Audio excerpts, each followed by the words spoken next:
8장까지를 이제 1부로 하고 9장부터 2부로 하는 중요한 그 차이 중에 하나는 지난 시간까지는 다양한 내용이 나왔습니다만 어쨌든 말씀이 주어질 때 그 말씀이 주어지는 때가 나왔어요. 다리오 왕 몇 년, 언제 이런 식으로 했고요.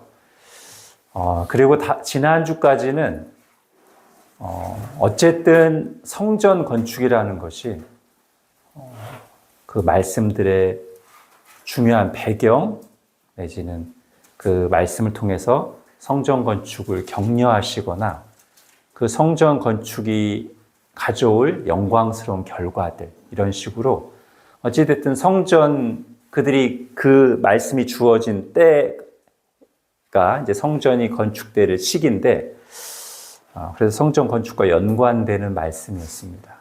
그런데 이제 오늘부터 보는 9장부터는 때가 안 나오고요. 말씀이 주어진 때도 안 나오고 그리고 성전과 뭐 아주 관련 없다고 할 수는 없겠지만 큰 틀에서 보면 이제는 주된 관심이 성전이 아닙니다. 성전 재건이 아닙니다. 자, 이런 식으로 지난주까지 말씀과 오늘부터 살펴볼 말씀이 좀 구분이 돼요. 분명하게.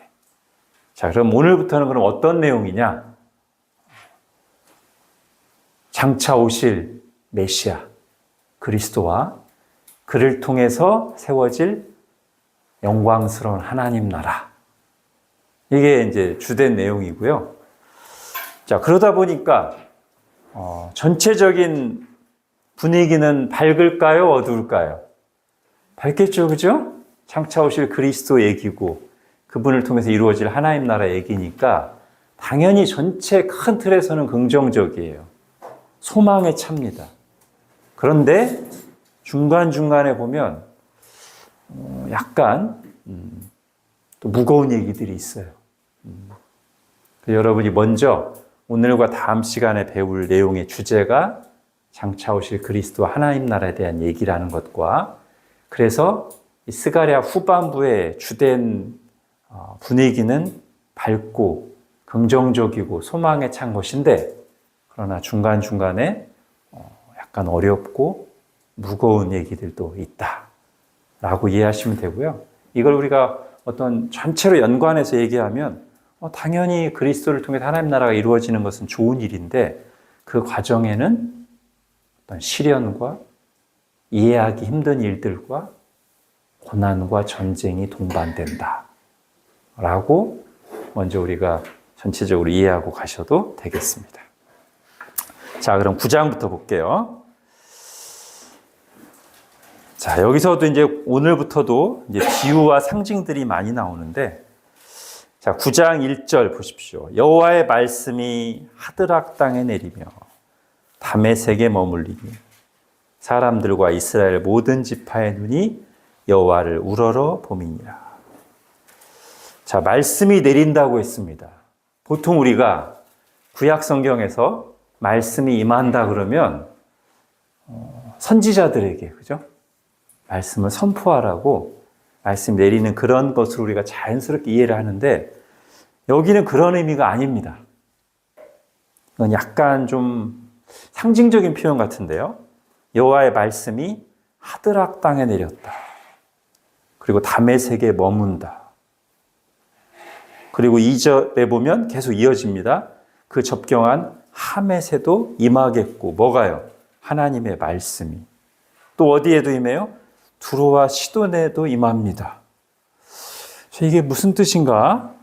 쭉 보면 4절에 주께서 그를 정복하시며 그의 권세를 바다에 쳐 넣으시리니 그가 불에 삼켜질지라. 5절에도 아스글론이 나오고 에그론이 나오고 가사가 나오고 아스돗이 나오는데 계속 이어지는 내용은 그 땅에 심판이 임한다는 내용입니다. 그러니까 지금 1절에서 나오는 그리고 2절에도 나오는 하나님의 말씀이 그 땅에 내렸다. 이 말은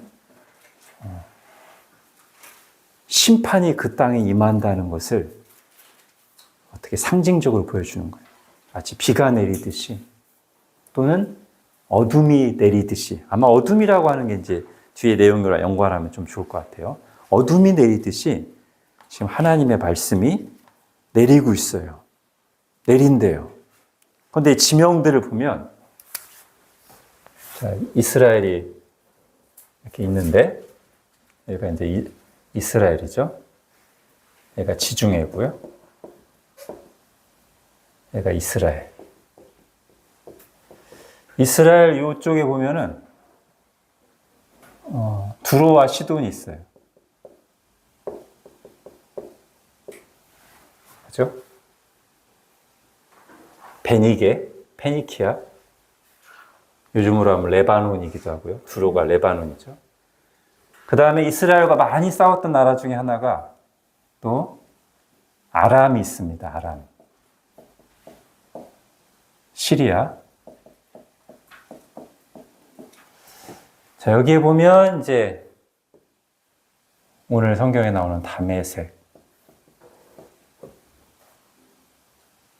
하맛, 하드락은 정확히 모르겠어요. 어디 요쯤 있을 것 같아요. 그냥 느낌에.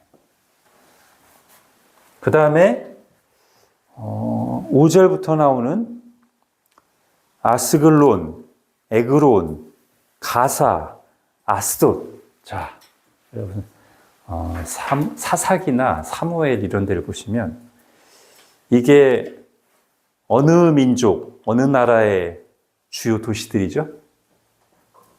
블레셋, 그렇죠. 역시. 블레셋이 어디 있냐면 이스라엘 여기 서쪽 해안 쪽에 있습니다. 블레셋이. 이스라엘은 그래서 블레셋은 5개 주요 도시, 방백들의 연합체라고 할 수 있는데 그 이름들이에요, 여기가. 에그론, 아스글론, 가사, 아스돗. 그래서 사사기 끝부분에 보면 끝부분에 갈수록 이스라엘의 주적이 이제 블레셋인데 특히 블레셋과 싸웠던 사사가 삼손이죠. 삼손이 이런 마을들에 갑니다. 뭐 가드, 아스돗, 그죠? 자, 그러면 지금 잘 보면요. 하드락에서부터 시작해서, 그죠? 1절, 2절에 하드락, 다메섹, 하맛에서 시작해서 그 다음에 두로와 시돈 얘기를 했다가 그 다음에 블레셋 얘기를 합니다. 그죠? 지금 흐름이 하나님의 말씀이 이렇게 내려오는데 제가 아까 막 비가 내리듯이 또는 어둠이 내리듯이 위에서부터 쫙 내려오는 거예요. 여기를 하드락과 다메섹과 두로와 시돈과 아스글론과 에그론 이렇게 쭉 덮으면서 하나님의 심판이 위로부터 마치 어둠이 땅거미가 이렇게 쫙 내려오듯이 내려옵니다. 자, 그러다가 어디서 멈춥니까? 8절에 가보십시오. 내가 내 집을 둘러 진을 쳐서 적군을 막아. 내 집이 어디예요? 성전이잖아요. 그죠? 그리고 성전이 있는 예루살렘. 자, 예루살렘이 요쯤 있어요.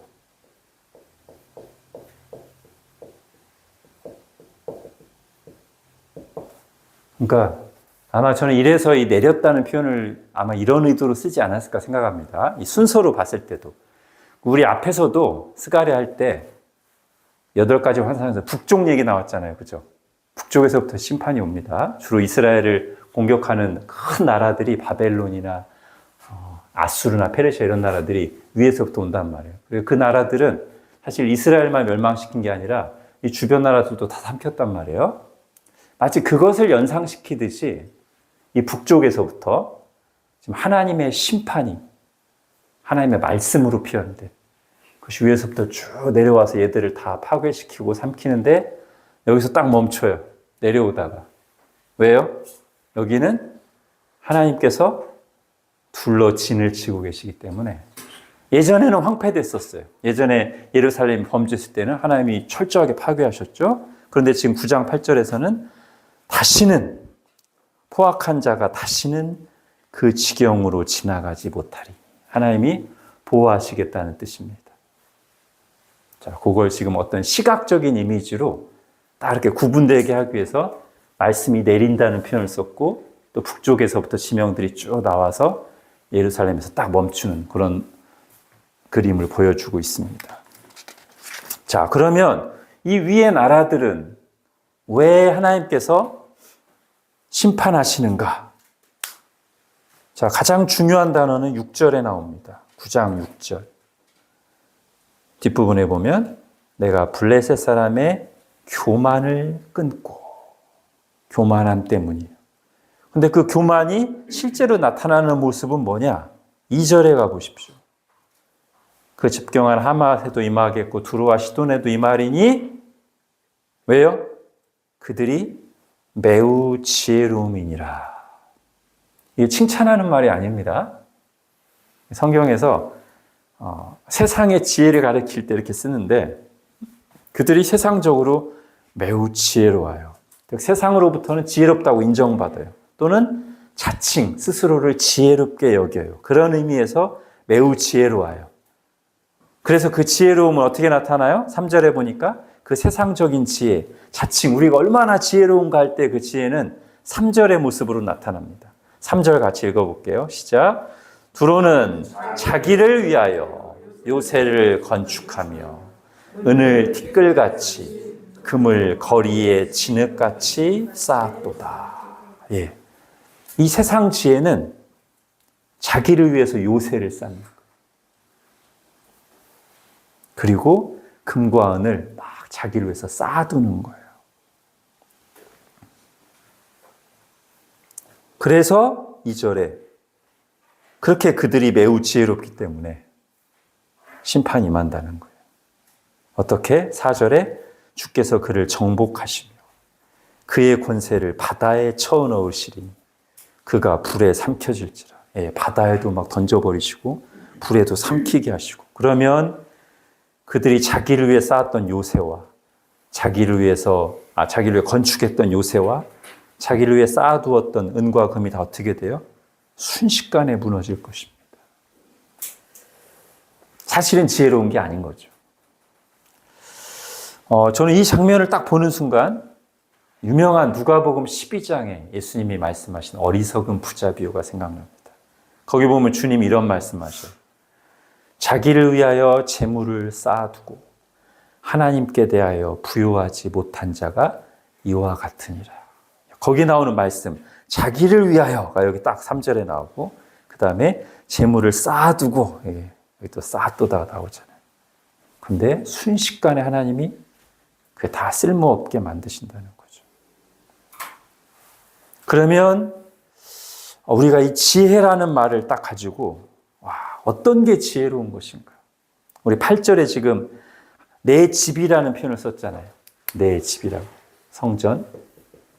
그러면 다시 우리 스가랴 문맥으로 가서 자기를 위하여 요새를 건축하고 그런 것들을 금과 은을 쌓았던 두로는 스스로 지혜롭게 여겼지만 하나님의 심판으로 그 모든 것이 파괴되고 잃어버렸어요. 그러나 이 스가랴에서 하나님이 말씀하신 하나님의 영광을 위해서 성전을 건축한 사람들, 그리고 그 성전 건축을 위해서 자기에게 있던 것들을 가지고 나온 사람들은 정반대의 미래를 맞이할 것입니다. 그들은 하나님이 어떻게 하셔요? 둘러 진을 쳐서 적군을 막아 세상에 임했던 심판이 딱 멈추게 만들어요. 하나님이 친히 보호하신다는 거죠. 자, 그러면 우리는 이제 질문합니다.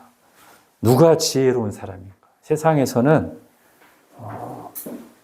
돈 버는데 세상에서 나를 위해서 뭐를 쌓아두는데 우선순위를 두고 그걸 잘 쌓은 사람이 사람들이 부러워하는 지혜로운 사람이에요. 그러나 하나님은 그것이 지혜가 아니라 성전, 하나님의 집을 짓는 일에 우선순위를 두고 헌신하고 다시 복음서의 비유로 하면 이 땅에 재물을 쌓아두는 것이 아니라 하늘에 재물을 쌓아두는 사람들이 지혜로운 사람이다 라고 말하고 있습니다. 오늘 본문의 비유로 하면 나는 어떤 집을 짓는데 그리고 누구를 위하여 집 짓는데 삶의 초점을 맞추고 있는가. 자기를 위해서 요새를 건축하며 금과 은을 쌓아두는 것이 나의 삶의 목적이고 내 삶의 우선순위고 초점이 되어 있는가? 아니면 8절에 나오는 내 집, 즉 하나님의 집을 건축하는 것이 나의 삶의 초점인가? 이게 우리가 지혜로운 자인가 어리석은 자인가에 대한 질문과 같은 질문이 되겠습니다.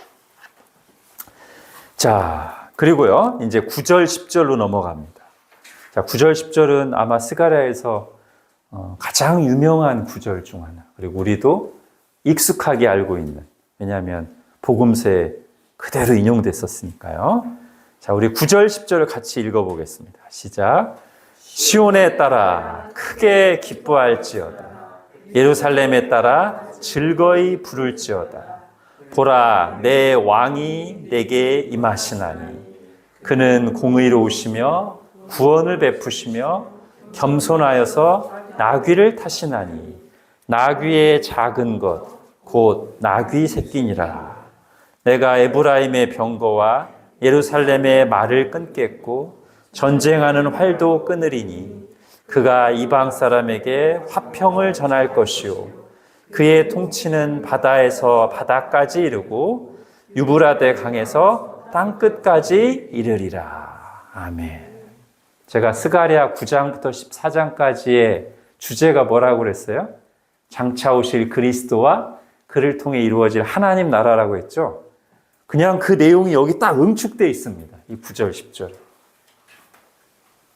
거의 문자적입니다.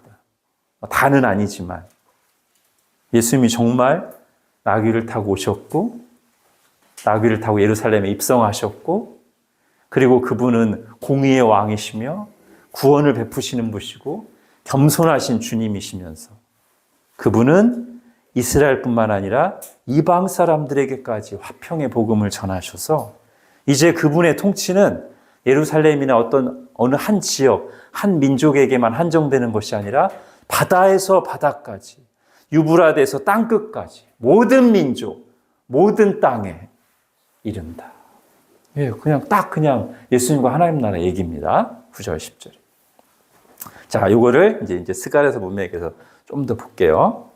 자, 우리 방금 전에 9장 앞부분에서 특히 8절에 보면 하나님께서 이 세상을 교만을 심판하실 때 하나님께서 예루살렘은 진을 치고 보호하신다고 했죠. 그죠? 그래서 이 땅에는 뭐가 있어요? 평화가 있어요. 다른 곳은 막 전쟁과 고통과 있을 때 예루살렘에 평화가 있어요. 왜? 하나님이 진을 치고 보호해 주시니까. 자, 그런데 9절, 10절하고 같이 보면 아주 더 좋은 메시지를 발견하게 됩니다. 이 예루살렘이 또는 이 예루살렘에 있는 하나님의 백성들이 진정한 평화를 누리는 이유는 하나님이 밖에서 외부의 적을 막아주시기 때문일 뿐만 아니라 그 안에 누가 왕으로 임재하시기 때문이에요? 네, 예수님이. 예수 그리스도가 그들의 왕으로 임재하셔서 그들을 통치하시기 때문에 그들에게 진정한 평화가 있는 것입니다. 이걸 다시 좀 구분되게 얘기하면 이거는 외적인 평화예요. 그죠? 외부에서 오는 이 비가 어둠이 딱 내려오는 걸 딱 차단해서 막아주시니까 외적인 시련이 없으니까 막아주셔서 오는 평화. 이것도 우리에게 평화를 주죠, 당연히. 그러나 그 얘기를 하신 뒤에 이어서 그런데 더 중요한 근본적인 평화는 뭐냐? 너희가에게 예수 그리스도께서 임하셔서 그 예수 그리스도가 너희를 다스리실 때, 구원하시고 다스리실 때 우리에게 진정한 평화가 임합니다.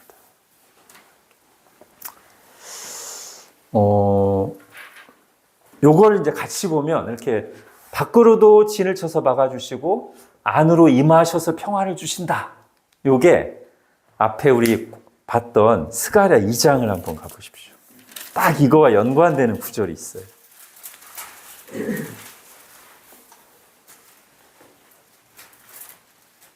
자, 스가랴 2장 세 번째 환상에 나오는 스가랴 2장 5절 같이 읽겠습니다.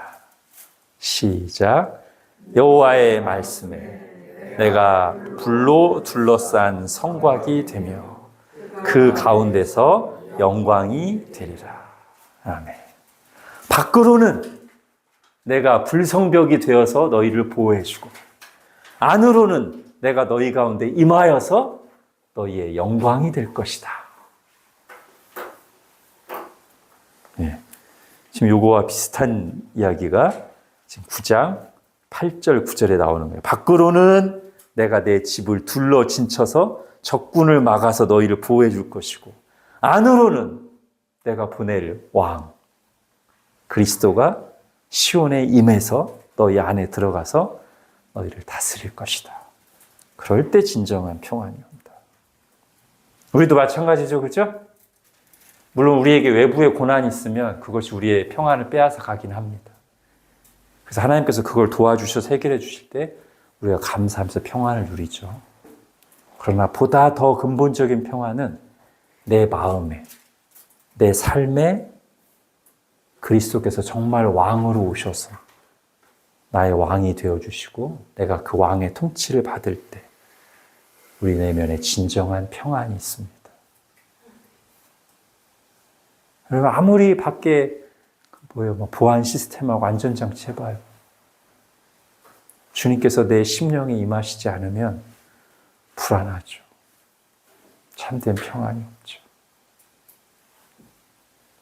그러나 우리가 그런 것들이 조금 부족할지라도 정말 우리의 마음에 주님이 충만하고 우리가 하나님을 의지할 때 평안이 있습니다. 자, 9절, 10절을 좀 더 보겠습니다. 자, 사실 여기 나오는 내용들은 별로 새롭지 않습니다. 앞에서 이미 구약의 선지자들이 많이 예언했던 내용이에요. 그죠? 그리스도는 구원을 베푸시죠, 당연히. 공의로우시고, 그리스도가 왕이라는 것도 여러 번 나왔고, 그리스도께서 오시면 활과 병거를 다 끊으시고 평화가 임할 것이고, 그분의 통치는 만민에게 이를 것이다. 이거 다 거의 다 나왔던 내용이거든요. 그런데 앞에서 구체적으로 안 나왔는데 여기서 나온 내용이 하나 있죠. 그래서 이제 복음서에서도 인용됐었고요. 바로 8장 뒷부분입니다. 겸손하여서 나귀를 타시나니. 나귀의 작은 것, 곧 나귀 새끼입니다. 이거는 앞에서 나온 적이 없는 스가랴서의 아주 구체적인 그리스도에 대한 예언이에요. 그리고 이 스가랴서 전체 흐름을 보면 이거 그냥 상징적으로 해석할 수도 있을 법한 구절인데 놀랍게도 이 구절은, 이 예언은 문자적으로 성취되죠. 그죠? 예수님이 이 말씀대로 나귀를 타고 예루살렘에 입성하십니다. 그런데 이제 더 중요한 것은 나귀를 타는 것보다 그것을 통해서 주님이 나타내고자 하셨던 건데요. 앞에 뭐라고 나오죠? 겸손하여서. 예. 우리 주님은 겸손한 왕으로 오셨습니다. 그래서 세상 왕들은 보통 딱 자기가 다스릴 도성이나 거기 딱 임할 때 뭐 타고 가죠? 백마 타고, 딱 말을 타고 정복자로 딱 들어가는데 예수님은 겸손하여서 그런 세상의 정복자들과 왕들과 다르게 새끼 나귀를 타고 들어가셨다는 거예요. 그래서요, 이 나귀 타고 온 왕의 통치를 받을 사람들은 어떤 사람들일까요? 교만한 사람들은 이 겸손한 왕을 받아들일 수 없습니다. 우리 9장 앞부분에서 나왔다. 그리고 자기를 지혜롭게 여기는 자들은 이렇게 보잘것없는 모습으로 나타나시는 왕의 통치에 순응하지 않을 것입니다. 그들은 겸손의 왕이 다스리시는 나라에 들어가지 못합니다. 오직 하나님의 나라는 마음이 가난한 자들의 것입니다. 자, 9절, 10절에서 이렇게 확실하게 평화의 왕이 오실 것을 예언했는데 당장 이어지는 11절부터 17절까지 보시면 전쟁 얘기예요. 평화의 왕에 대한 예언을 이렇게 확실하게 하고 나서 13절 보십시오. 내가 유다를 당긴 활로 삼고 에브라임을 끼운 화살로 삼았으니 내가 네 자식들을 일으켜 헬라 자식을 치게 하며 너를 용사의 칼과 같게 하리라. 여호와께서 그들 위에 나타나서 그들의 화살을 번개같이 쏘아내실 것이요. 이렇게요. 끝까지 그렇습니다. 끝까지 전쟁 얘기예요. 그래서 우리가 이걸 딱 보면 왜 평화의 왕이 오셨는데 전쟁이? 자, 근데 이거는 이후에 나오는 실제 역사와 너무나 잘 매치가 돼요. 평화의 왕이 오시는데 그것도 평화의 도시라는 이름을 가진 예루살렘에 오시잖아요. 예루살렘이 평화의 터전이라는 뜻이에요. 근데 예수님이 예루살렘에 딱 오시자 예루살렘에 어떤 일이 일어나요? 소동이 일어납니다. 평화의 왕이 이 땅에 오시자 전쟁이 일어납니다. 우리도 마찬가지입니다. 예수님을 영접하면, 예수님에 잘 순종하면 한편으로는 우리에게 평안이 임합니다. 또 한편으로는 우리의 안과 밖에서 전쟁이 일어납니다. 우리 안에서 일어나는 전쟁은 뭐죠? 우리 아까 말한 왕이신 예수님께 보좌를 내어드리고 순종하기 위한 전쟁이 일어나고요. 우리 밖에서는 우리가 하나님의 백성이 돼서 하나님 뜻대로 살고자 하면 그 하나님의 통치를 인정하지 않는 세상과 갈등과 전쟁이 일어납니다. 그러니까 지금 여기서 나오는 이것은 이상하고 모순된 게 아니라 실제로 성경이 보여주는, 그리고 우리가 경험하는 것들이에요. 평화의 왕을 내 왕으로 영접하는 순간 전쟁이 일어납니다. 즉 하나님이 우리에게 약속하신 평화는 죄에 대한 심판이 없는 평화가 아니고요. 모두를 위한 평화도 아닙니다. 땅에서는 기뻐하심을 입은 사람들 중에 평화로다. 하나님의 백성들에게 주어지는 평화입니다. 그리고 하나님의 백성들이 진정한 평화를 누리기 위해서는 영적 전쟁이 동반됩니다. 그래서 예수님이 평화의 왕으로 오셨는데 이런 말씀을 하신 적이 있어요. 내가 화평을 주러 온 줄 생각하지 말라. 검을 주러 왔노라.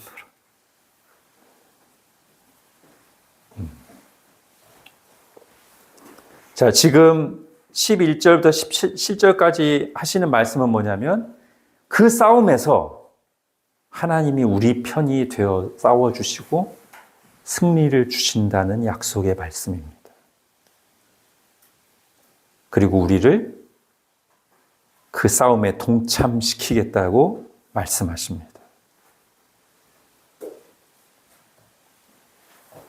그러니까 우리는 평화의 왕을 통해서 평화를 얻은 사람인데 그 평화의 왕의 군대로 소집된 사람들이에요.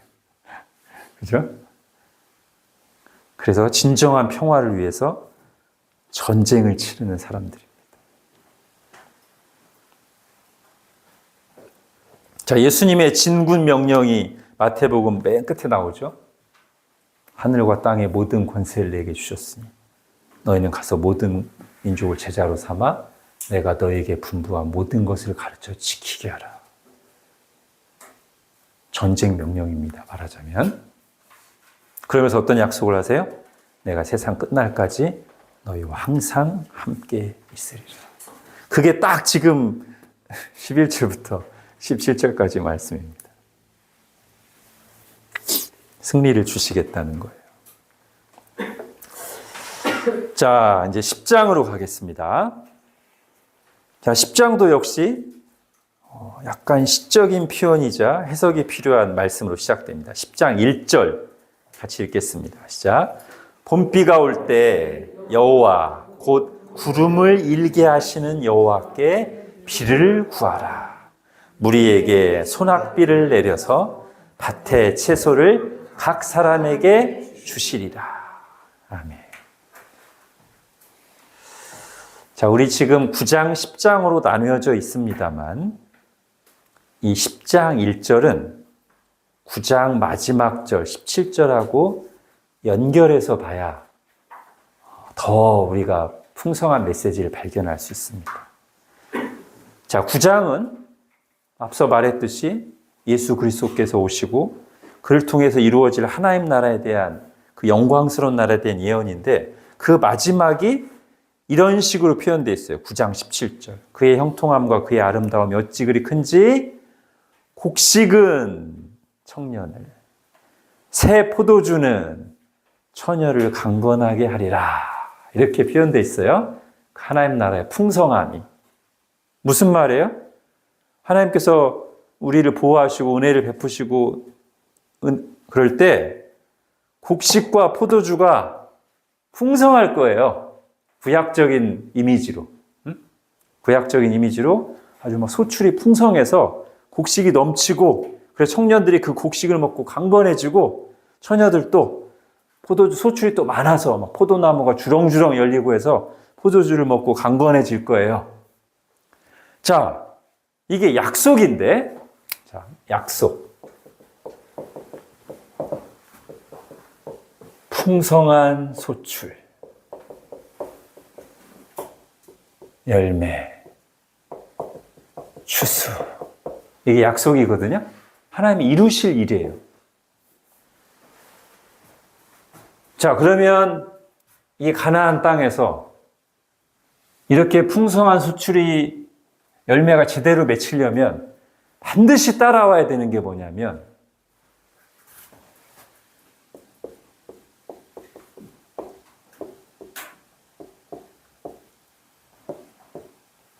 때에 맞는 넉넉한 비가 내려야 되겠죠? 그래서 가끔 하나님께서 내가 너에게 늦은 비와 이른 비를 막 내리리라, 복된 장마비를 내리리라, 막 그런 말씀들이 있잖아요. 하나님이 비를 내려주셔야 돼요. 그러니까 다시 해석하면 너에게 풍성한 소출을 주겠다 이 말은 다른 선지서에 나오는 표현대로 내가 너에게 늦은 비와 이른 비를 내리고 복된 장마비를 내리겠다 이런 말과 사실상 같은 거예요. 이게 약속이란 말이에요. 약속. 그런데 이 약속 뒤에 바로 나오는 10장 1절에 보면 뭐를 위해서 기도하라고 하냐면 봄비가 올 때, 비가 와야 되는 시즌에 여호와, 곧 구름을 일게 하시는 여호와께 비를 구하라. 약속 뒤에 명령이 따라옵니다. 어떤 명령? 비를 구하라. 자, 이래서 지금 9장 17절과 10장 1절을 같이 보면 더 메시지가 선명하다는 거예요. 먼저 약속을 하셔요. 내가 너희에게 비를 충분히 내려서 곡식을 풍성하게 줄 거야. 그런데 너희들은 비를 달라고 기도해. 하나님께서 비 내려주신다면서요. 그러니까 기도하라고. 이게 지금 하나님의 말씀입니다. 그러니까 어떻게 보면 하나님의 명령은 하나님의 이루실 일에 근거하고 있어요. 그죠? 하나님이 뭘 이루실 거니까 너희가 이렇게 하라는 거잖아요. 그죠? 그래야 우리가 하나님의 뜻에 맞는 일을 하는 거잖아요. 기도도 마찬가지예요. 우리 이제 어제부터 기도에 대한 내용을 들어갔는데 기도는 하나님의 뜻대로 구해야 되는 거죠. 그죠? 하나님 뜻이 여기 있잖아요. 내가 비를 내려줘서 너희를 풍성하게 할 거야. 이게 하나님의 뜻이에요. 그러니까 비를 구하라. 다른 말로 하면 나는 내가 계획한 하나님 나라를 이룰 건데 거기에 너희의 기도를 사용할 거니까 내가 약속한 것을 너희는 담대하게 구하라. 자, 하나님께서 하나님 나라를 이루실 것인데 우리에게 뭐라고 말씀하시냐면 너희는 그의 나라와 의를 구하라고 하잖아요. 하나님 나라를 구하라고 하잖아요. 지금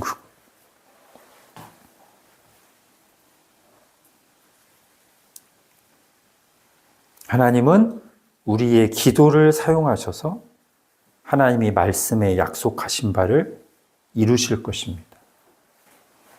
반대로 우리는 하나님께서 말씀하신 것들을 기도함으로써 기도 응답을 받습니다. 자, 그리고 지금 이걸 이제 조금 우리에게 적용될 만한 내용으로 얘기하면, 지금 하나님께서 말씀하신 이 내용들은 하나님께서 이루실 하나님 나라, 또는 지금 어쨌든 현재 이 말씀이 이루어질 때 예루살렘과 유다의 상황은 굉장히 초라하잖아요. 그리고 이들은 하나님 이루실 부흥을 기대하고 있단 말이에요. 영광을 기대하고 있어요. 그리고 하나님은 그래, 내가 그렇게 할 거야. 너희를 영광스럽게 하고 다시 회복과 부흥을 일으킬 거야 라고 약속을 하시는데, 그러니까 그걸 위해서 구하라고 기도하시잖아요.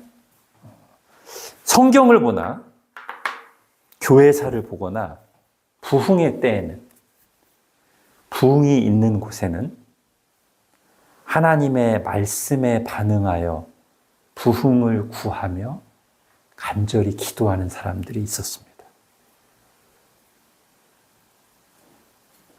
제대로 된 부흥의 역사에는 항상 이 두 가지가 같이 있는데, 말씀의 강력한 역사가 있고요, 부흥을 구하는 하나님의 백성들의 간절한 기도가 있었어요. 그래서 저는 우리가 이 시대에 그런 사람들이 되기를 원합니다. 부흥의 때, 부흥이 있는 곳에는 하나님의 말씀에 반응하여 부흥을 간절히 기도하는 사람들이 있었는데, 우리가 우리 시대에 그런 사람들이길 원합니다.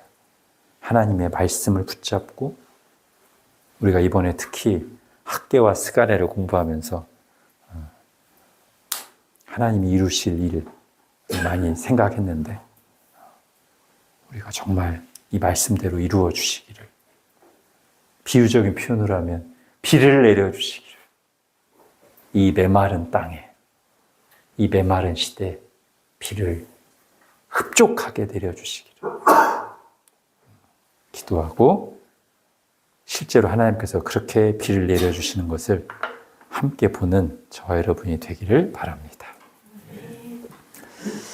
자, 이제 2절부터는요, 2절부터 10장 마지막까지는 여러 내용이 나오는데, 가장 두드러진 내용은 하나님께서 당신의 백성들을 견고하게 하신다는 거예요. 견고하게 하신다는 말이 두 번 나오는데, 6절 내가 유다 족속을 견고하게 하며, 또 12절 내가 그들로 나 여호와를 의지하여 견고하게 하리니. 예. 하나님께서 견고하게 하실 거라고 합니다. 그러면 하나님이 하나님의 백성들을 견고하게 하시는 방법이 뭔가, 이 10장 문맥에서 두 가지를 볼게요.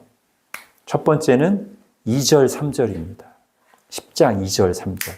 같이 읽겠습니다. 시작. 드라빔들은 허탄한 것을 말하며 복술자는 진실하지 않은 것을 보고 거짓 꿈을 말한즉 그 위로가 헛됨으로 내 백성들이 양같이 유리하며 목자가 없으므로 곤고를 당하나니 내가 목자들에게 노를 바라며 내가 순념소들을 벌하리라. 만군의 여호와가 그 무리 곧 유다 족속을 돌보아 그들을 전쟁의 준마와 같게 하리니. 4절까지 볼게요. 모퉁이 돌이 그에게서, 말뚝이 그에게서, 싸우는 활이 그에게서, 권세 잡은 자가 다 일제히 그에게서 나와서. 예. 지금 2절부터 3절 앞부분으로 이어진 내용은 뭐냐면, 드라빔, 우상 중에 하나죠, 그죠? 복술자, 그리고 거짓 꿈을 말하는 자들, 이런 것들이 하나님의 백성들 안에서 영향력을 미치고 이런 것들이 자리 잡고 있을 때 하나님의 백성들은 어떻게 돼요? 위로받지 못하고 목자 없는 양같이 유리하면서 곤고를 당하게 돼요. 그래서 하나님이 누구를 벌하신다고요? 3절에서 내가 목자들에게 노를 바라겠다. 그래서 우리가 이걸 종합적으로 그냥 쉽게 정리하면 이스라엘의 지도자들이 우상 숭배자들이고 하나님이 말씀하지 않은 헛된 것을 말하고 자기 양떼들을 돌보지 않으니 내 백성들이 제대로 된 위로를 받지 못하고 유리하고 곤고를 당한다는 거예요. 그래서 하나님이 하실 일은 뭐예요? 그 목자들을 벌하시고 제거하시겠다. 악한 목자들을, 거짓 지도자들을, 불충한 자들을 하나님이 벌하시겠다는 거예요. 그러면서 하나님께서 그들을 돌보셔서 그들을 전쟁의 준마와 같이 용사와 같이 하실 텐데 4절 모퉁이 돌, 말뚝, 싸우는 활, 권세 잡은 자들을 이게 다 이제 비유적인 표현이죠. 이제 제대로 된 지도자들, 일꾼들을 하나님께서 일으키시겠다는 거예요. 그러니까 하나님께서 하나님의 백성들을 견고하게 하시는 방법에 지금 이 10장에서 굉장히 강조하는 건 뭐냐면 거짓과 우상과 악한 지도자들을 제거하고 좋은 지도자들, 일꾼들을 일으키심으로써 내 백성들을 견고하게 하겠다. 자, 우리에게도 그대로 적용됩니다. 하나님께서 우리를 견고하게 하실 때 어떤 일을 하실까요? 우리 삶에서 우상을 제거하실 것입니다. 여러분, 야곱의 가족들이 하란에서 돌아와서 한동안 영적으로 해이해지고 무기력해졌을 때 하나님께서 하신 일이 뭐죠? 고난을 도구 삼아서 그 가정에 있던 우상들을 다 버리게 만들었어요. 야곱의 딸 디나가 세겜 추장 아들에게 강간을 당하고 나서 막 어려움 겪을 때 마지막 일어난 일은 뭐냐면 하나님께서 우상을 버리라고 명령하시고 이 사람들이 그동안 버리지 않고 방치하고 있던 우상들을 그 고난을 만나서 다 버려요. 다 땅에다 묻어버려요. 그리고 하나님께 예배하러 베델로 갑니다. 이게 말하자면 하나님께서 당신의 백성들을 강하게 견고하게 하는 일이에요. 지금까지는 그들의 삶에 우상이 있었기 때문에 약했어요. 영적으로. 곤고했어요. 우상을 버리자 강해졌습니다. 또 있죠? 사사기에서 우리가 많이 보는 게 이 내용이에요. 하나님께서 기드온에게 나타나서 큰 용사야 하니까 기드온이 막 불평하듯이 말합니다. 그런데 왜 우리가 왜 이 모양입니까? 그죠? 왜 우리가 이렇게 연약하고 힘이 없고 왜 저기 시달리고 있느냐고 막 불평처럼 항변하듯 말하는 거예요. 왜 우리가 왜 이 모양입니까? 그때 하나님께서 내리신 명령이 뭐죠? 기드온에게 첫 번째 내린 명령은 네 집에 있는 바알과 아세라를 찍어내라. 굉장한 위험이 따르는 일이었습니다. 그래서 뭐 목숨 걸고 이거 밤에 몰래 했어요. 근데 그게 강해지는 길이었습니다. 자, 우리에게 적용해서 우리가 영적으로 강해지는 길 뭡니까?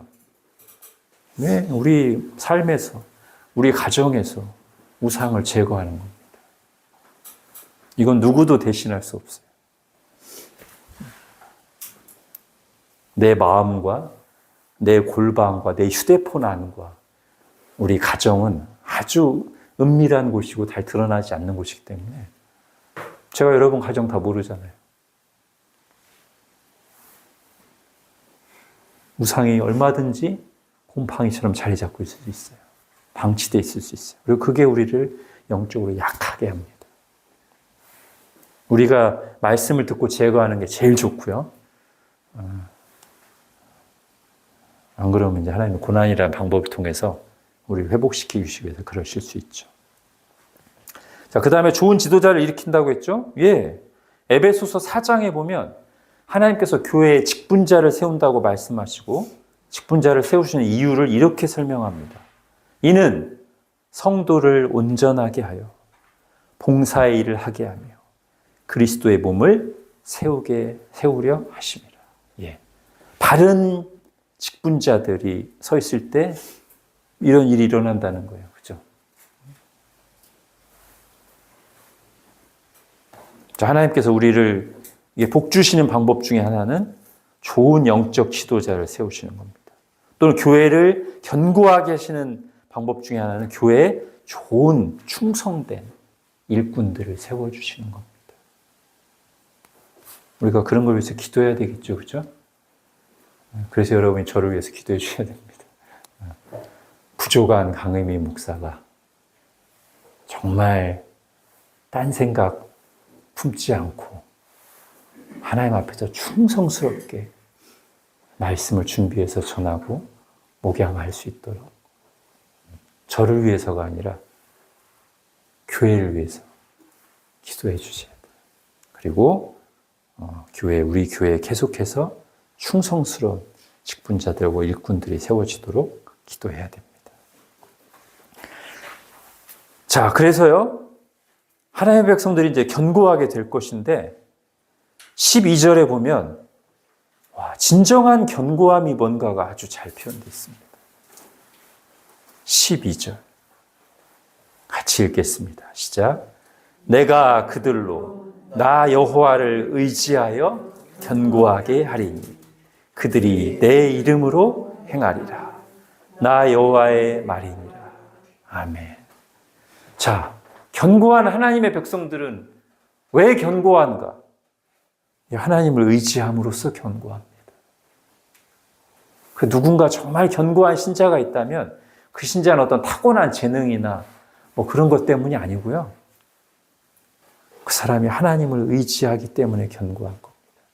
하나님은 지금 나 여호와를 의지하는 견고한 백성들로 내가 빚어가겠다. 그래서 하나님을 의지하지 않고 드라빔이나 복술자들의 말을 듣고 헛된 것을 추구하게 만드는 그런 목자들을 제거해 버리시고 정말 하나님을 의지하게 하는 목자들을 내가 세워서 내 백성을 견고하게 하겠다.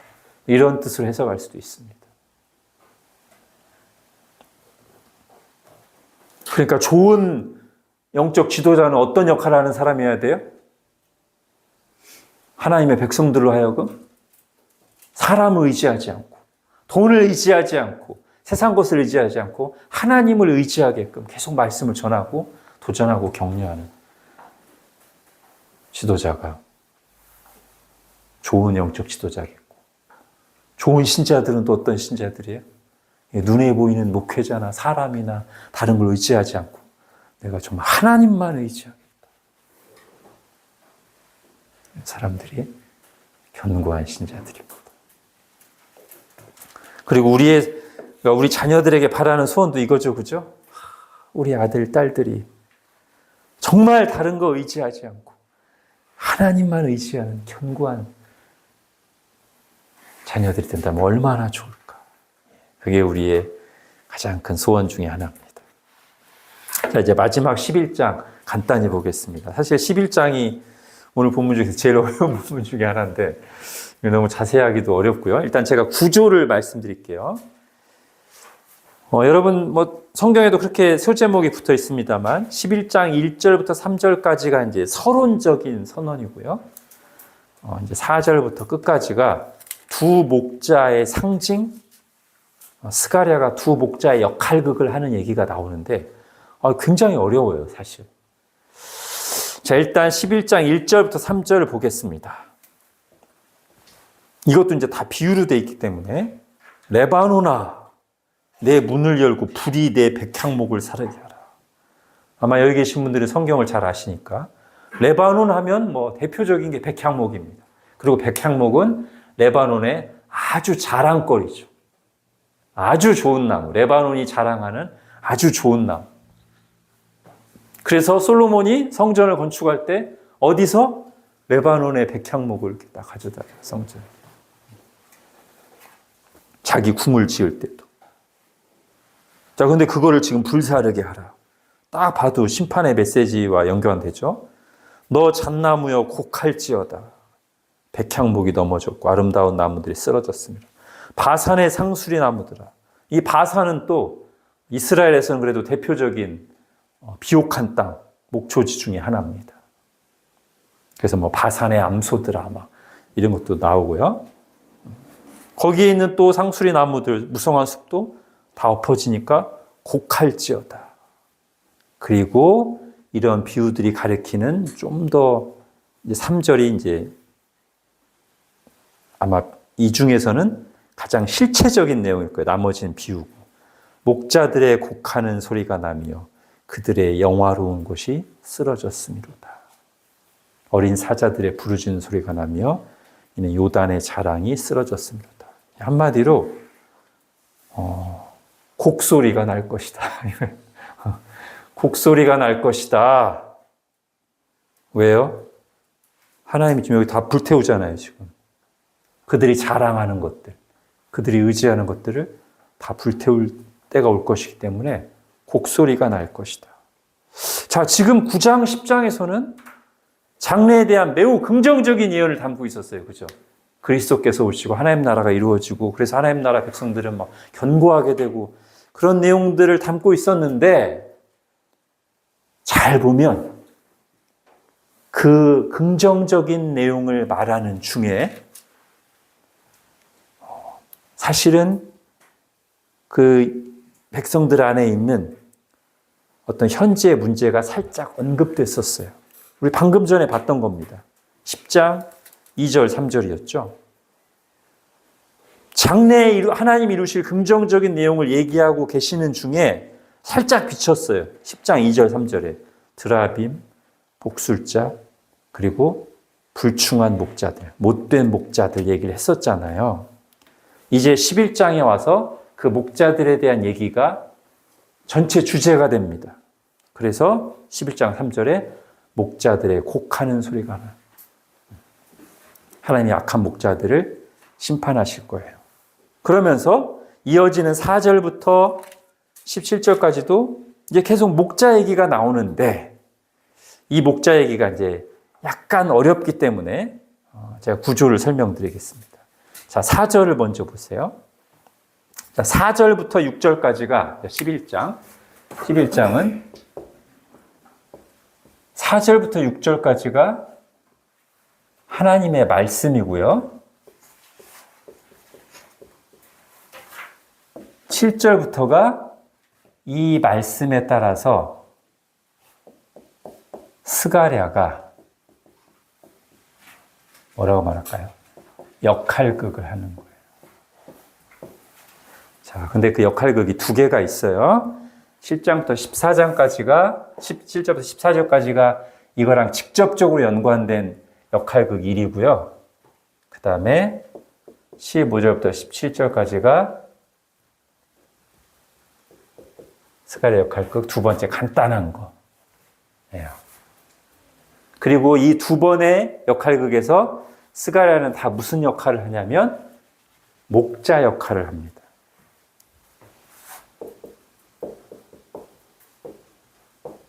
첫 번째는 선한 목자라고 봐야 되겠고요. 두 번째는 어리석은 목자 역할을 합니다. 자, 일단 이 구조만 보셔도 이 매우 어려운 11장 이 두 목자 흐름을 어느 정도 보실 수 있는데, 자, 이제 4절 보세요. 여호와 나의 하나님이 이르시되 너는 잡혀 죽을 양떼를 먹이라. 그러면서 5절에는 바로 그 악한 목자들을 비판하시는 말씀이에요. 사들인 자들은 그들을 잡아도 죄가 없다 하고 판자들은 말하기를 내가 부요하게 되었은즉 여호와께 찬송하리라고 그들의 목자들은 그들을 불쌍히 여기지 아니하는도다. 예. 지금 이스라엘의 목자들이 이 양떼, 이스라엘 백성들을 말하는 거예요. 백성들을 불쌍히 여기지 않아요. 그런데 사실은 이 악한 목자들의 영향을 받는 이스라엘 백성들도 그 악한 목자를 따라가기 때문에 죄 가운데 같이 끌려가고 있어요. 그래서 6절에 여호와가 말하노라 내가 다시는 이 땅 주민을 불쌍히 여기지 아니하고 그 사람들을 각각 그 이웃의 손과 임금의 손에 넘기리니 그들이 이 땅을 칠지라도 내가 그들의 손에서 건져내지 아니하리라. 하나님이 이제 내 백성, 내 양떼들을 돌보지 않으시고 심판에 내어 두시겠다는 거예요. 자, 이게 이제 어려운 건데, 그래서 지금 4절부터 6절까지가 하나님의 말씀인데, 먼저 4절에서는 잡혀 죽을 양떼를 먹이라 라고 하고, 잡혀 죽을 양떼예요. 왜요?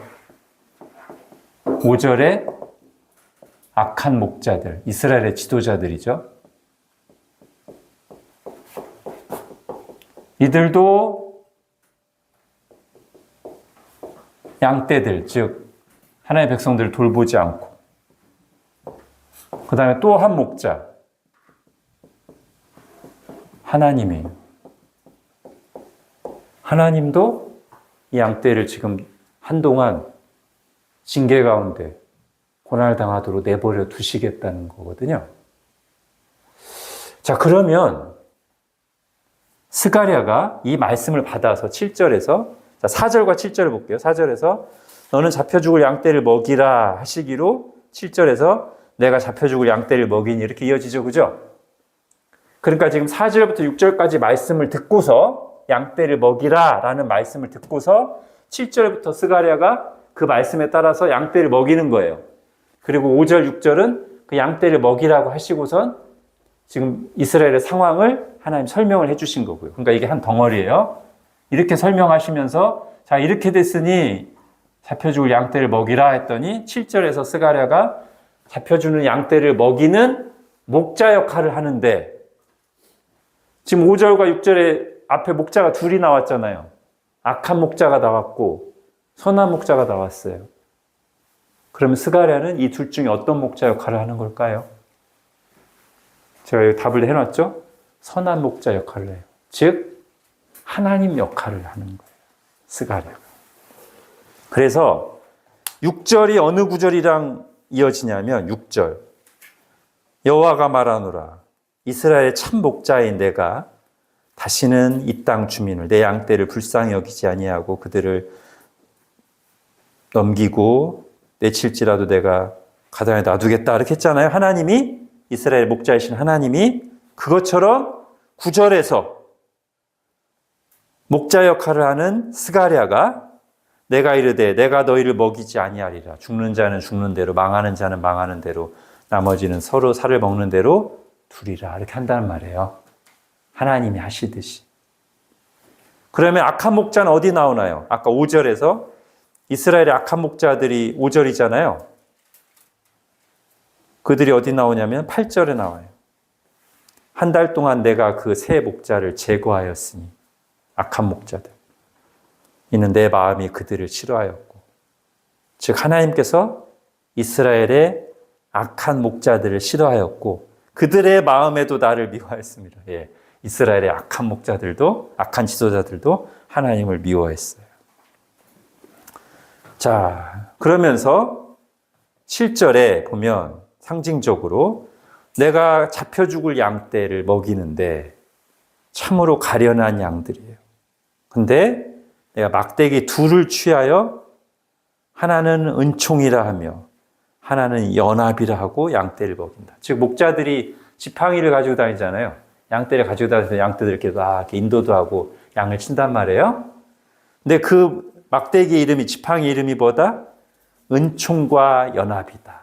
지금 하나님이, 스가랴가 하나님 역할을 하고 있다고 했잖아요. 그러니까 하나님께서 원래 언약 안에서 이스라엘 양떼들을 어떻게 돌보셨다고요? 은총으로 돌보시고 연합으로 돌보셨어요. 자, 그런데 하나님이 이제 그들이 악한 목자들 따라가며 죄를 지니까 징계하시기로 마음먹으시고 10절에 이에 은총이라 하는 막대기를 취하여 꺾었으니 이는 모든 백성들과 세운 언약을 폐하려 하였습니다. 예, 하나님이 은총을 거두신다는 거예요. 물론 완전히 거두진 않으시죠. 일정 기간 동안 징계로서 거두신다는 거죠. 그 다음에 14절에는 내가 또 연합이라 하는 둘째 막대기를 꺾었으니, 예, 연합이라고 하는 그것도 거두셔요. 그래서 유다와 이스라엘 연합되어 있다가 깨지고 분해되고 다 망하죠. 그죠? 에스겔서에 보면 이거랑 연관되는 환상이 있어요. 하나님께서 두 막대기를 딱 집으라고 하셔서 하나는 유다고 하나는 이스라엘이고 그게 네 손에서 하나로 연합되리라. 나중에 회복을 말하는 거죠. 그죠? 자, 대충 이런 내용입니다. 이런 내용인데 여기에 또 예수님 복음서에 나오는 내용이 하나 딱 들어가 있어요. 자, 11절 보십시오. 당일에 곧 폐암에 내 말을 지키던 가련한 양들은 이것이 여호와의 말씀이었던 줄 안지라. 이것도 아마 상징적으로 해석한다면 하나님께서 이렇게 이스라엘이 악한 길로 가니까 징계를 하시지만 그 중에는 어떤 양들도 있어요? 내 말을 지키던 가련한 양들. 예. 모든 이스라엘 백성들이 다 죄의 길로 간 게 아니라 그 가운데 하나님의 말씀을 따르던 그런 백성들도 있었다는 거죠. 그리고 그들은 이 모든 일어나는 일들이 하나님의 말씀대로 되는 줄 알았다. 그런 뜻으로 해석할 수도 있고 아니면 지금 역할극을 하는 이 스가랴를 보면서 저게 지금 하나님의 말씀을 따라 사는 거구나 라고 이해했다는 뜻으로 11절을 해석할 수도 있습니다. 자, 그러면서 이제 12절, 13절에 이해하기 어려운 내용이 나오는데 이게 이제 복음서에 나오는 거예요. 내가 그들에게 이르되 너희가 좋게 여기거든 내 품삯을 내게 주고 그렇지 아니하거든 그만두라. 그랬더니 그들이 은 30개를 달아서 품삯을 줍니다. 그랬더니 하나님께서는 왜인지 잘 모르겠지만 그들이 나를 헤아린 바 그 은 30을 토기장이에게 던지라 하시기로 내가 곧 은 30개를 여호와의 전에서 토기장이에게 던지고 이 부분이에요. 자, 이게 이제 예수님과 이어지는 건데 자, 품삯. 이 품삯은 지금 스가랴가 하나님 역할을 하면서 받은 거예요. 그죠? 하나님 역할을 하면서 받은 품삯이에요. 그게 얼마예요? 은 30이에요. 근데 이게 나중에 어디로 가요? 성전에 던져지고 토기장이에게로 가요. 자, 이 세 가지 내용이 이제 예수님께 연관돼요. 어떻게 연관되냐면 가룟 유다가 예수님을 팔아넘기죠. 얼마에 팔아넘겨요? 예수님의 가격을 은 30에 팔아넘겨요. 근데 가룟 유다가 그리고 나서 시간 좀 지난 다음에 양심의 가책을 넘겨서 다시 돌려주려고 하는데 종교 지도자들이 안 받아요. 그러니까 어떻게 해요? 예, 성전에다가 던져요. 그랬더니 종교 지도자들이 어떻게 해요? 이것은 핏값이다. 그러면서 이것을 성전 거기에 넣어둘 수 없으니까 그걸 가지고 토기장이의 밭을 사요.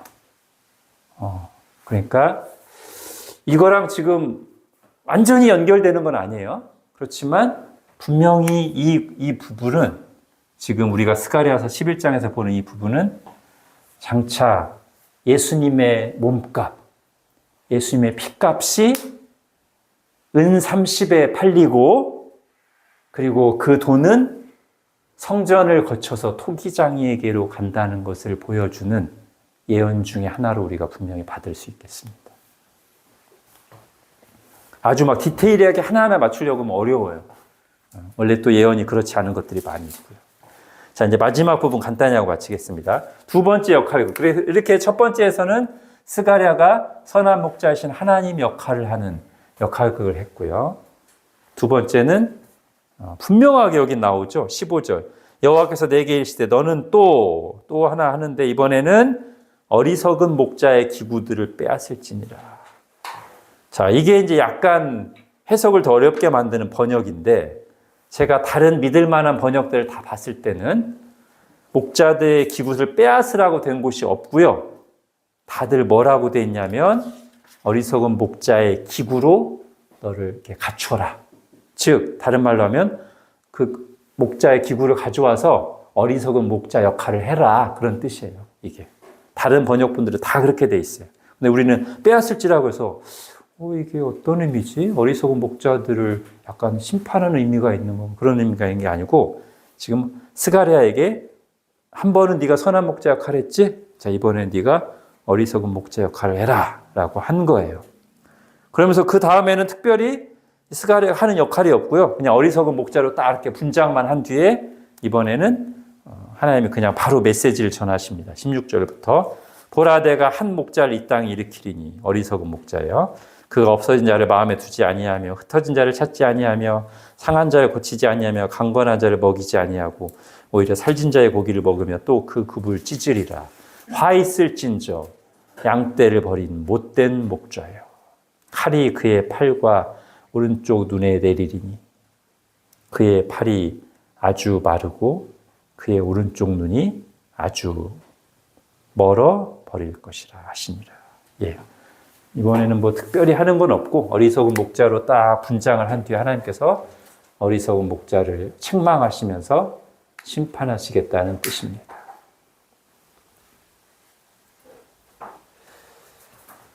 자, 그래서 이것은 어떤 의미로 하나님이 이 11장 말씀을 주셨을까요? 지금 9장, 10장에서 하나님께서 예수 그리스도와 그가 이루실 하나님 나라에 대해서 매우 긍정적이고 소망에 찬 메시지를 하셨는데 그 중간에 잠깐 그런데 지금 그건 장차 내가 이룰 일인데 지금 너희 속에 있는 그런 하나님의 역사를 제대로 바라보고 반응하지 못하게 하는 악한 목자들이 활동하고 있는 것을 잠깐 비치셨었고 그걸 11장에서는 좀 더 강렬한 경고로 이 상징들을 통해서 말씀하신 거죠. 그러니까 이것은 악한 목자들에 대한 경고인 동시에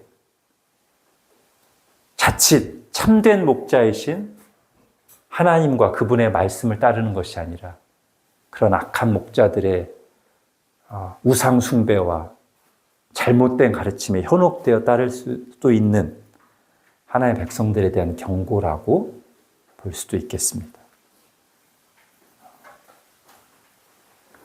자, 그러나 결국 하나님은 때가 되면 그 악한 목자들을 치시고 선한 목자이신 예수님을 일으키심으로써 하나님의 백성들을 모으시고 하나님의 백성들을 견고하게 하실 것이다. 이 정도로 정리하면 될 것 같습니다. 어려운 내용이긴 한데. 예. 자, 우리 엔딩 묵상 보고 이제 정리할게요. 우리는 성경을 통해 하나님의 계획을 알게 되었습니다. 그렇다면 우리는 어떤 비전을 품고 어떤 기도를 드리며 살아가야 할까요? 예, 아까 앞에 제가 좀 강조했던 내용이죠. 풍성한 소출을 주시겠다는, 흡족한 비를 내리시겠다는 약속을 하신 뒤에 바로 이어서 하나님이 하신 말씀. 그러니까 기도해. 내가 말한 거 이루어지게 기도해. 자, 우리가 딱 지금 이들보다 훨씬 더 풍성한 은혜를 이미 받은 사람들이기도 하고 더 확실한 하나님 나라 비전을 말씀을 통해서 어떻게 성취되어 왔는지를 받고 앞으로 이제 마지막 성취를 남겨두고 있는 그런 하나님의 계획을 알고 있는 사람들로서 와, 내가 정말 이걸 위해서 기도해야 되겠다. 성경에 약속된 하나님의 나라가 온전히 이루어지기를 크게 구하기도 하고 아주 구체적으로 지금 우리 가운데서 그런 일들이 힘있게 일어나도록 오늘 말씀을 적용한다면 아까도 제가 말씀드렸지만 우리 교회 안에서 세우신 자들을 통해서 말씀이 복음이 힘있게 전파되게 해주시고 우리 가운데 신실한 일꾼들이 일어나게 해주시고 그래서 작지만 우리 일신교회를 통해서 이 메마른 땅에 정말 이 복음의 생수가 힘차게 흘러가서 하나님의 말씀이 이루어지게 해주십시오. 이렇게 기도해야 되겠죠. 그렇죠? 그리고 이 하나님 나라가 결국은 우리의 가장 중요한 삶의 목적이자 비전이 되어야 할 것입니다. 그러면 우리가 에녹처럼 사는 거죠. 하나님의 꿈이 나의 비전이 되고 그러면 그게 우리가 에녹처럼 하나님과 동행하는 것이 될 것입니다. 네, 여기까지 하겠습니다. 하나님, 오늘도 어렵지만 또 그 중에 일부라도 우리가 이해하고 적용할 수 있도록 스가랴 말씀 공부하게 해주셔서 감사합니다. 우리가 성경에서 하나님의 계획을 봤습니다. 알고 있습니다. 그리고 하나님께서는 이렇게 우리에게 소망에 찬 위대한 하나님 나라의 비전을 보여주실 때 듣고 끝나라고 보여주신 것이 아니라 내가 너희를 통해서 그것을 이룰 것이니 그걸 가지고 기도하라고 말씀하셨고 또 그 나라를 내가 반드시 이룰 것이니 지금 눈에 보이는 현실 때문에 낙심하지 말고 소망을 가지고 믿음으로 살아가라고 주셨음을 오늘 말씀을 통해 다시 한번 듣습니다. 하나님, 저희가 기도에 대한 말씀도 듣기 시작했는데 이렇게 하나님의 말씀을 공부하고 듣고 읽을 때마다 그 속에 분명하게 계시된 이 하나님의 뜻, 하나님의 약속이 나의 삶 속에서 그리고 우리 가정과 교회를 통해서 그리고 이 시대에 이루어지기를 담대하게 말씀 붙잡고 기도하는 저희들 되게 하여 주옵소서. 참으로 부족한 저희들을 그렇게 사용하여 주셔서 하나님의 마음과 합한 마음이 되어 기도하는 자들이 되게 하여 주시고 또 부족한 저희들을 사용하여 주셔서 참으로 이 메마른 땅에 복음의 생수가 일신교회를 통해서 힘차게 흘러감으로 많은 영혼들이 구원받고 하나님께 영광 돌리는 일이 일어나게 하여 주옵소서. 예수님의 이름으로 기도합니다. 아멘.